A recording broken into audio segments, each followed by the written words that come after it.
Welcome to video 3.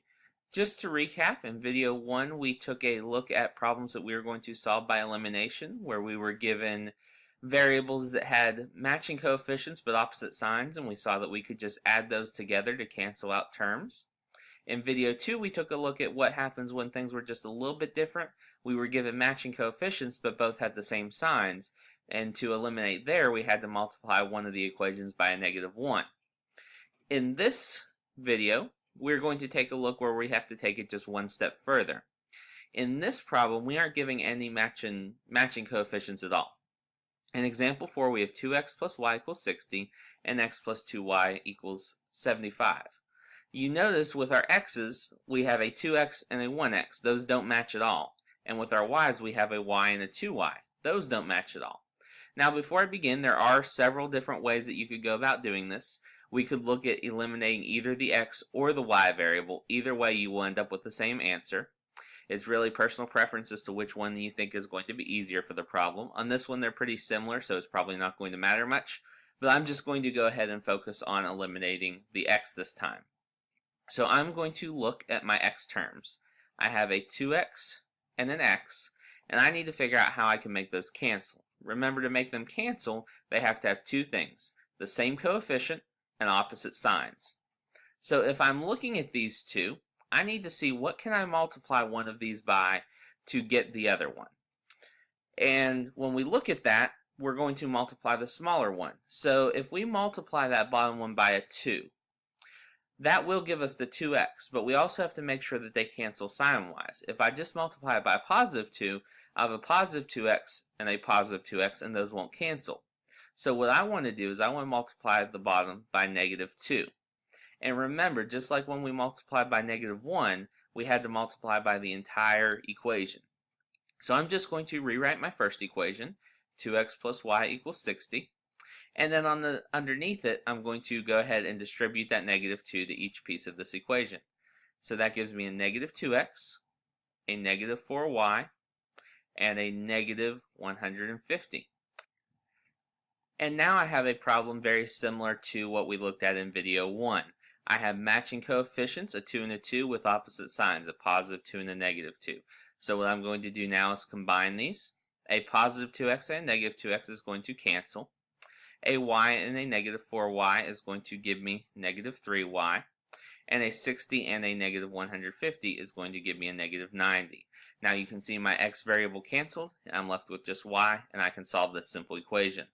I need to divide both sides by -3, and I get that y is equal to 30. Now we're going to use the same approach to figure out what our x is as we did in previous examples.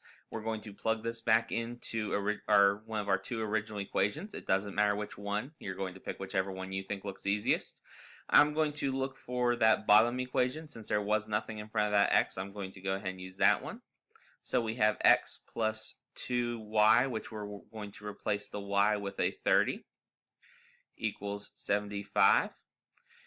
2 times 30 is 60, and we have that equals 75, and then we need to subtract 60 from both sides, so we get that x is equal to 15. And I need to write my ordered pair. X was 15, y was 30, and we have our answer.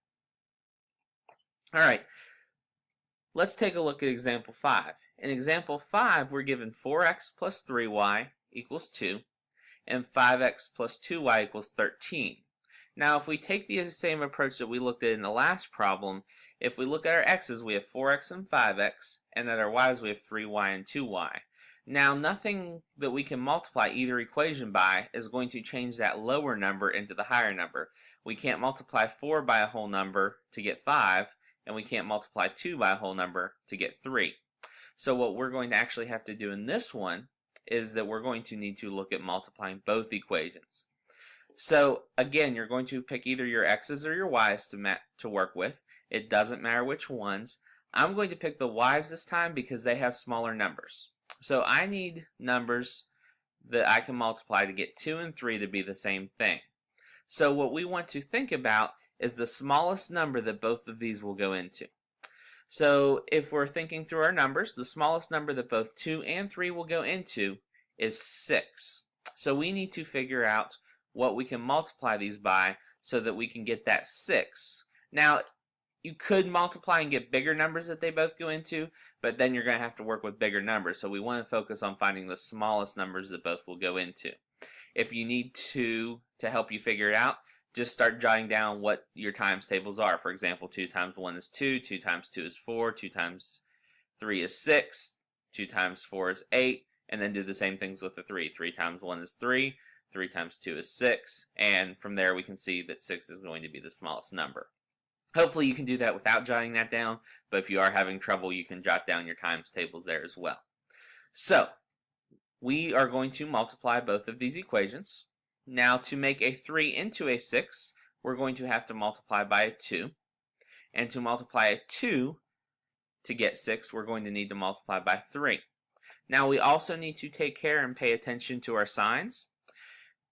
In our original problem, both y's are positive. So we're going to need to have 1 come out to be a negative. Now again, this is a place where there's multiple ways to do this. You can stick the negative with either the 2 or the 3. It doesn't matter. We can stick it with either one and it will still work out to be the same way. We just want to make sure that one ends up positive and one ends up negative. So I'm going to multiply the top equation by negative 2. Negative 2 times 4x gives me negative 8x. Negative 2 times 3y gives me negative 6y, and 2 times negative 2 gives me negative 4. Now I'm going to do the same thing with the bottom equation and multiply it by 3. 3 times 5x is 15x. 3 times 2 is positive 6y. And 3 times 13 is 39. Alright, we look at canceling. A negative 8x and a positive 15x is a positive 7x. 6y and negative 6y are going to cancel, so that goes away. And then we have negative 4 and 39 is going to give us a positive 35. Now, a way to check whether what you multiply at the top is going to work or not, if you would have ended up with some y's still left over, that would tell you that you did mess up somewhere when you chose your two numbers, because the whole point of this is to eliminate one of our variables. If we still have two variables, it doesn't help us at all to solve.